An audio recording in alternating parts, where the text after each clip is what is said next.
put yourself in challenging situations and analyze how you cope. Don't analyze how you cope when things are easy. Put yourself, if you want to be a leader, you want to be somebody who is a leader, an example for the people, and a leader of the people. You have to analyze how you behave in times of extreme stress. I just give you an example. I remember I find myself stuck in a place. For whatever reason, I don't have any funds. I don't have access to them. That would be a better thing. I had funds, but I don't have access to any funds. I'm nowhere near home. My phone battery is gone, is dead. I don't have any way to communicate with anyone. And it's freezing cold. And I am literally stuck with, the clothes that are on my back. And I'm kind of like stranded. And the plan I had of transport got cancelled. So at this point, some people start to panic and some people don't. But even if you do start to panic, it's about saying to yourself, okay, I'm going to test myself.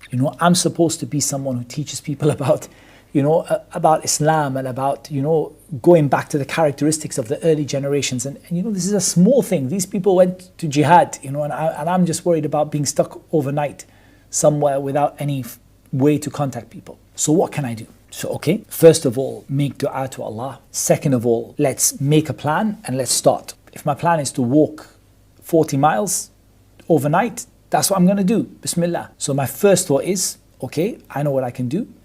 I can take a taxi and they'll ask me for payment at the end of the journey. And they'll take me to the place where I have the access to my funds, where my wallet is, so I can get it and I can pay for the taxi journey. I'll say to the taxi driver, just wait here, I'll go and get my wallet and I'll come back and pay for the taxi journey and then I'm back home. Alhamdulillah, that's my plan. Bismillah. Off I go with the taxi, upfront payment. Not one person is taken, no chance. We're not going to take you all the way that many miles, 40 miles, 50 miles, 60 miles. We're not going to take you all the way over there and you pay upfront or you don't get in the car. Plan B, let me go find a phone charger because I had a phone with me at that time. Let's go find a mobile phone shop or a person, a staff member, something like that. I can borrow a phone charger. So I asked a couple of people. No one was given it. Fine. Thought, let me have a look and see. There's a phone shop. Went through the nearby shopping areas. Can't find one. It got late at night. All the shops are closed. So that's not going to work. What other options do I have? And the issue in the end, alhamdulillah, became easy. Allah Azza wa Jalla made it easy.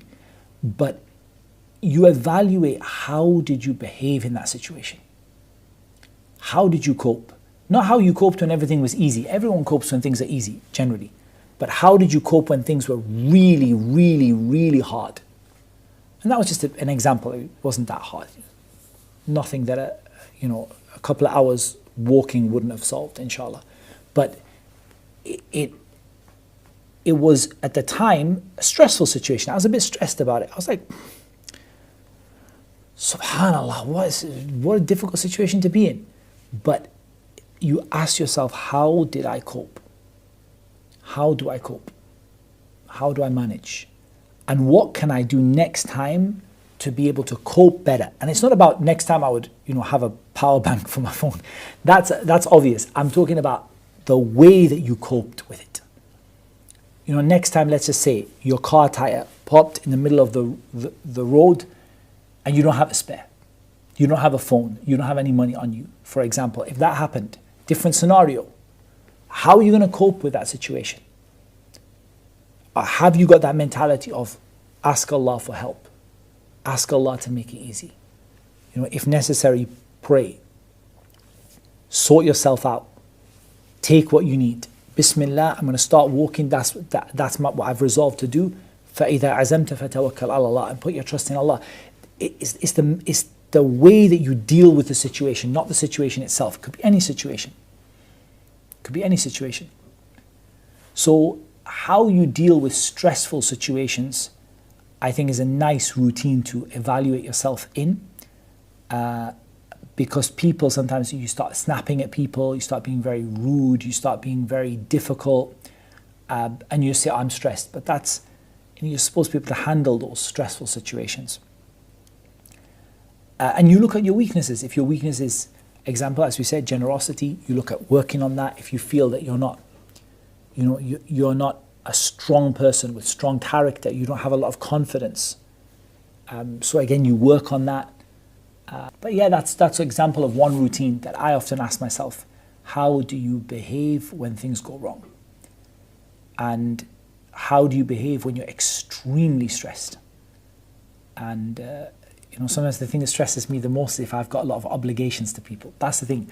For me, you can, I can quite all day I can handle the whole car broke down in the middle of the night in a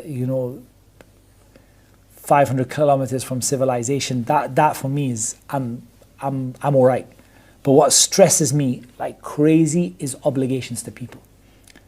So this person is stressing me. I came to you 2 weeks ago. You said to me you're going to do it. You didn't do it. And then there's another, and I get very, very stressed by that. So again, how did you handle it? Did you bite back at people? Did you deal with it? Did you give people their rights the best way that you could? It's very, very important.